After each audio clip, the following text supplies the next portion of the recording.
Hey, so amazing. You see how they playing? Livewire, it's all about sports and entertainment. You don't wanna miss it, so official like you never seen. Keep it going till the whistle blowing from the referee.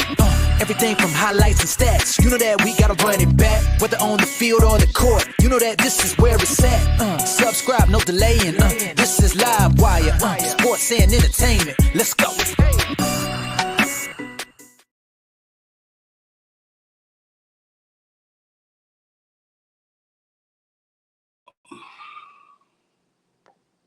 All right, what's good, everyone? Welcome to another Livewire Sports Media. All right, so today I want to ask a question. What is Nike really doing with Caitlin Clark and her shoe? We know that she signed a historical, which don't seem historical. It seems like the contract, the $28 million, is kind of like should have been more. And we had a former Nike executive that came out and said that it should have been more. She should have got a bigger deal. She should have got a Michael Jordan deal. But I fought that on Caitlin Clark management team, the lady that was out there talking a few weeks back, that when you out here, because apparently her agency is the same agency as Peyton Manning and Eli Manning. When you out here negotiating, and I said this before, I said if Caitlin Clark had signed with Rich Paul, LeBron's agency, she would have got paid. Now, many people don't like Rich Paul, and I'm not a fan of him either, but the dude knows how to get his players paid. He just do. And you have to have a management team that knows how to do that. She could have signed with Tom Brady agency and she would have got paid. She would have got a bigger deal.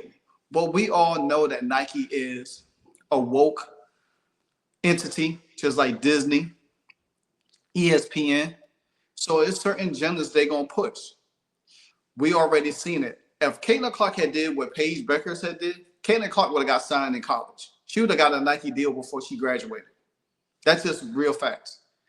Let alone that Paige Bueckers got her deal while she was the first college player to ever get a Nike deal in college, and she hasn't even graduated. She still got this season to finish out. It just goes to show you have to pander to certain things. But Caitlin Clark is not that pandering type of person. She's her own person. She's her own phenom. We've seen it all season long. We've seen it all year long, how Caitlin Clark moves the needle with just simply being herself. She's not your typical kind of woke girl that people want her to pander to. She moves the needle in a whole different way. You look at it in sports. I mean, she was at the Yankees game. She was at the Indianapolis Colts game. She was out here playing golf in two pro-am tournaments. Then there's a chance she could play in Tiger Woods and Rory McIlroy TGL, for what I'm hearing. You know what I'm saying? And that's probably one reason why she turned down Unrivaled. But Unrivaled can't pay her. The only way Unrivaled could pay her is doing the same things that they did for Messi. And they don't want to do that because they don't, quote unquote, want to upset the players that they have already on the team. But still, nevertheless, you ain't moving, because the fact of the matter is, if you didn't need Caitlin Clark, you wouldn't be using her name and likeness and image just to promote or to sell tickets and giving the media or giving us as fans false hope that she was going to join. I knew she wasn't. But the thing about it is, when it comes down to this marketing promotion, you have a young lady that is extraordinary, is phenomenal, and you cannot compare her to anybody. You can't compare nobody to her. And this is where we sit here and watch this every day, where you continue to discredit players like Juju, Paige Bueckers, because they their own person, but they wanted somebody to compare to Caitlin Clark. They'll never be Caitlin Clark. And it's from a marketing standpoint and from a global standpoint, they will never ever be Caitlin Clark. I mean, Caitlin Clark is out here, got her name in the bid to potentially make a bid for ownership with a soccer team that might come to Cincinnati. That's going to be another notch on her belt. You can't do that. people sit there and say, well, hey, Paige Bueckers has better. She's very likable. You know, people like Caitlin Clark is not likable. You know what I'm saying? Caitlin Clark doesn't do anything to shun people. I think for Paige Bueckers, she has to walk that tight rope, because if she goes otherwise, she already know that certain people, say that certain people is going to not like her, and she can't afford that, because Paige seems like I I don't want to discredit her in any way, because I think she's a nice girl. I think she has a head on her shoulders and everything. But I think in some point, I think her ego will get fragile. She couldn't handle the backlash. Caitlin could handle that. She's built different. You know what I'm saying? Same thing like Juju. I think she couldn't handle the backlash. These some people just built different from each other. You look at Caitlin, she reminds me so much of Tiger Woods. Tiger Woods handled all kind of scrutiny. Tom Brady handled all kind of scrutiny. Michael Jordan handled all kind of scrutiny. Kobe Bryant did. There's only a few people in the world that can handle that kind of backlash and still ascend to the top. I don't think Paige will be able to handle that. Like I said, I think she's a nice girl, whatever. But I think the media is trying to make her something that she's really not, instead of allowing her to do this. And this is where I feel like Nike has a responsibility to market and go out on a limb to market Caitlin a little bit better. You know what I'm saying? You already see what Wilson has done. You already see what State Farm has done. You already see what Panini has done for Caitlin. It seems like Nike just don't want to do anything for Caitlin until they feel like, okay, we already did everything we did with Aja Wilson. I mean, hell, Paige Bueckers got a Nike deal before her shoe out before Caitlin or Aja Wilson. But you don't see Aja Wilson crying about what Paige Bueckers' shoe deal. She cried about Caitlin Clark's. You know what I'm saying? Because Caitlin Clark, quote unquote, it doesn't pander to that wokeness. Now, an article came out, I think yesterday, stating that Paige Bueckers' new shoe, supposed to drop December 11th. Say, Caitlin Clark overlooked by Nike as Paige Bueckers takes center stage in signature shoe launch. And the article goes on to read, says that the historical WNBA season that ended over a month ago with the New York Liberty winning its first ever championship hasn't stopped the conversation about women's basketball. Attention has now shifted to college basketball, where the USC Trojan sophomore Juju Watkins stand out. Watkins docuseries on the rise. Juju Watkins premiered yesterday on NBC, and Peacock chronicled her journey on and off the court.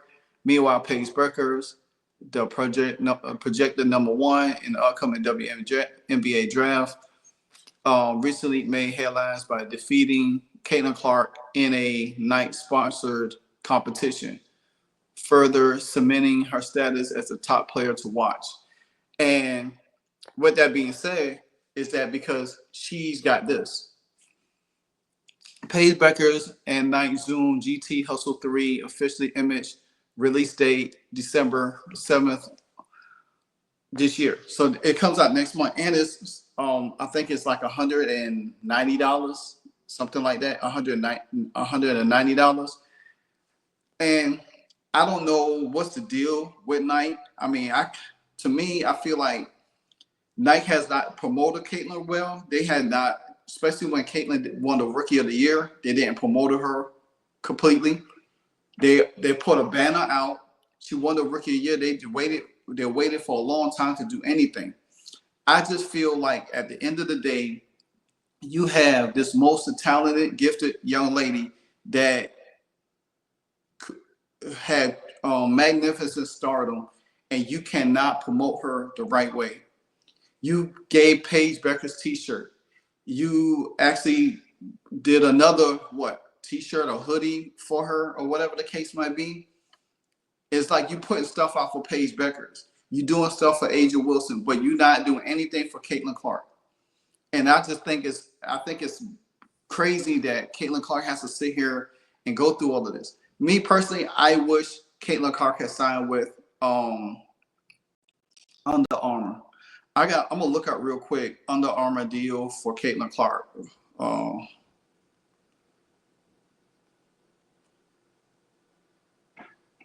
Because I think that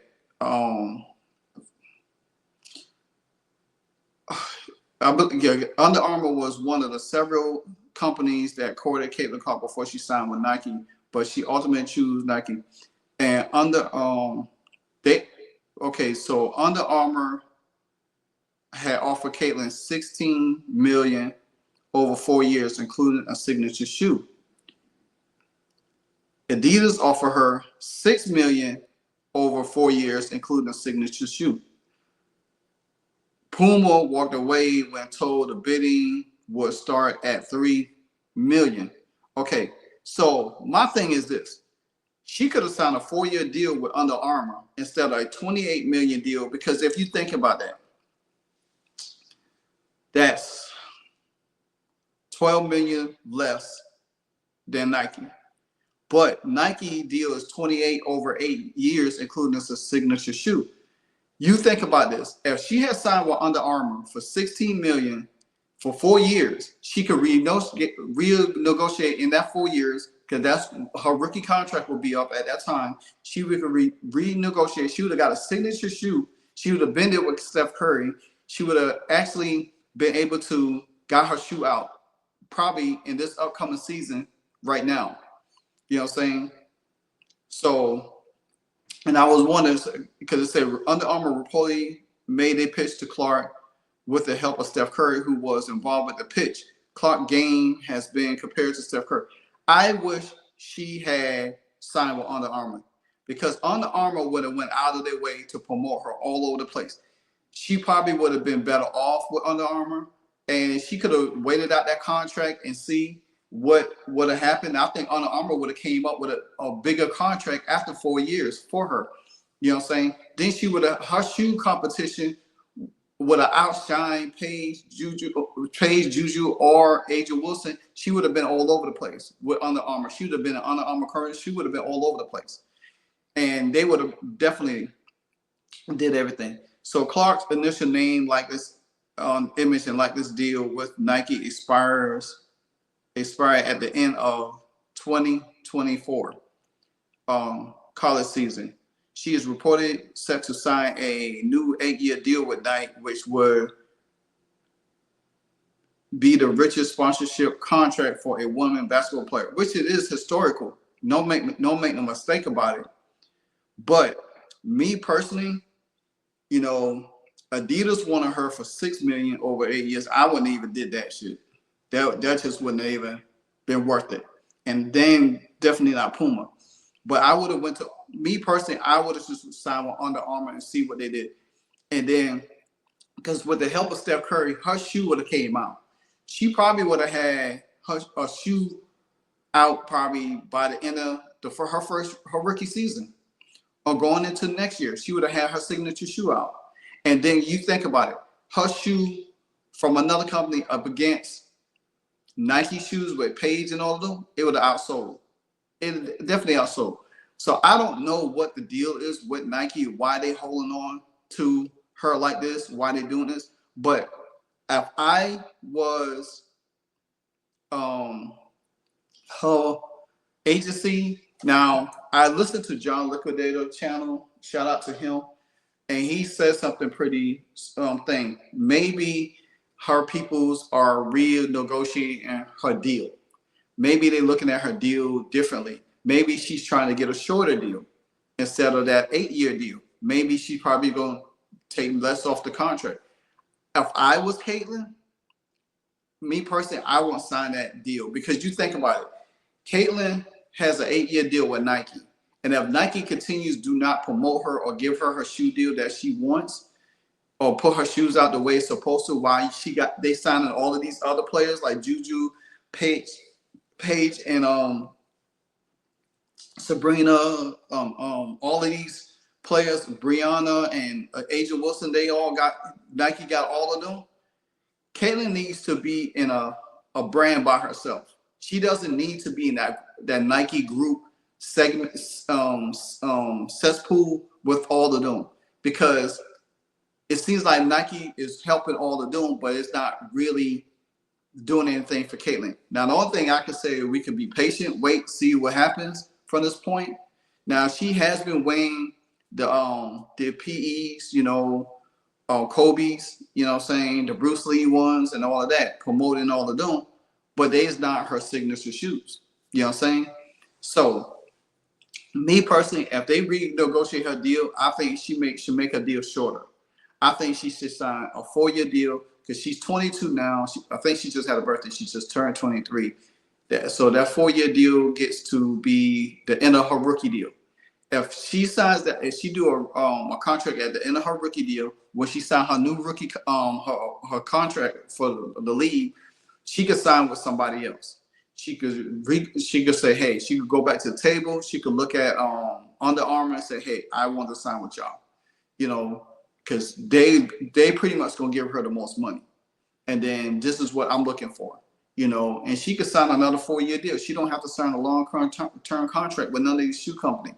You know what I'm saying? Because I think promotion and marketing is much better, you know, because if you think about it, Caitlyn is crossing over. Now, Nike, she did have her custom Nike golf shoes that we seen in the Annika Pro-Am. That was pink and with the gold bottoms on the top, at the bottom. So I don't know. But I just think that Nike needs to, you know, Caitlyn's going in her 2nd year. She needs to be front and center of all of them. She needs to be front and center of all of them. And not just making her wait because y'all scared of these women that going to be whining out here crying and all of that. So, but let me know what you think, man. Again, I just think it's kind of shady for Nike to do that. Me personally, I will boycott Nike until they get her shoe out. And if her people or her agency, her management team is trying to renegotiate a deal with Nike to make the contract shorter, that's what I would do. I would not make it longer. I would make it shorter. I would say, hey, look, we could do a 4-year deal. We could do a 3-year deal. But I would tell them straight up, you're going to have to put her front and center before because at the end of this deal, if you want us to resign, she needs to be a front and center from this point, from day one to her end of her contract.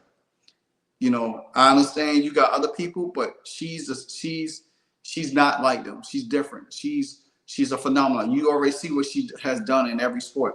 And if she gets a soccer team under her belt, how in the hell Nike cannot put her front and center? It'd be stupid.